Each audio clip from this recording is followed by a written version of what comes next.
Hello everyone, সবাই কেমন আছো? আশা করি ভালো আছো। আজকে আবারও নতুন আরও একটি ব্লগ নিয়ে হাজির হলাম তোমাদের মাঝে। আজকে চলে আসলাম নরসিংদীর পলাশডাঙ্গা উপজেলায় জমিদার লক্ষণ সাহার বাড়িতে। তো চলুন কথা না বাড়িয়ে ঘুরে দেখি এই সুন্দর বাড়িটি। জমিদার লক্ষণ সাহা ছিলেন এই জমিদার বংশের মূল গোড়াপত্তনকারী। তবে কবে নাগাদ এই জমিদার বংশ এবং জমিদার বাড়িটি প্রতিষ্ঠিত হয়েছে তার সঠিক তথ্য জানা যায়নি।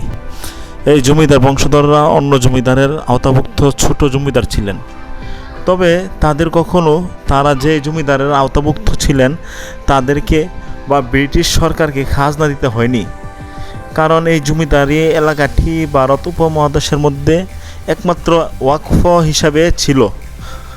লক্ষণ সাহার ছিল 3 পুত্র, এদের মধ্যে ছোট ছেলে ভারত ভাগের সময় ভারতে চলে যায়। এরপর পাকিস্তান থেকে বাংলাদেশ স্বাধীন হওয়ার অল্প কিছুদিন আগে বড় ছেলেও ভারতে চলে যান। নরসিংদীর পলাশ উপজেলার ডাঙ্গা ইউনিয়নের জয়নগর এলাকায় অবস্থিত মুঘল আমলে নির্মিত লক্ষণ সাহার জমিদার বাড়িটি আজও কালের সাক্ষী হয়ে দাঁড়িয়ে আছে।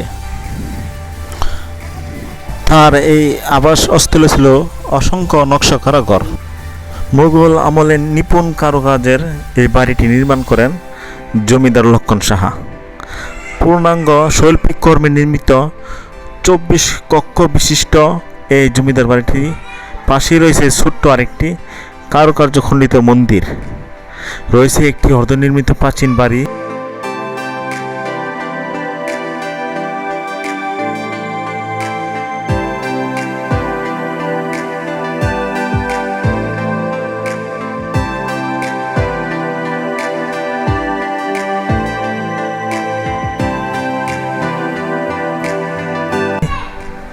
বাড়ির পেছনে রয়েছে গাছগাছালির বাগান।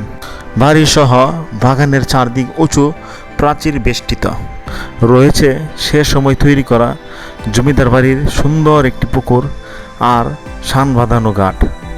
পুকুরের পাশে পুজো করার জন্য রয়েছে একটি বড় আকারের বেদি। বিশাল এই জমিদার বাড়িটির বর্তমান মালিকানা রয়েছে আহমদ আলী নামে এক উকিলের। ফলে বাড়িটি উকিল বাড়ি হিসেবেই বেশ পরিচিত হয়ে ওঠে।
তো মাই ডিয়ার ফ্রেন্ড, আজকের ভিডিওটি এখানেই শেষ করলাম।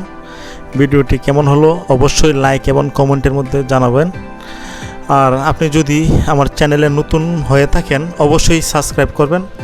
আর যারা যারা অলরেডি সাবস্ক্রাইব করেছেন তাদের জন্য রইল অন্তরের অন্তঃস্থল হতে অনেক অনেক ভালোবাসা। সবাই ভালো থাকবেন। ধন্যবাদ সবাইকে।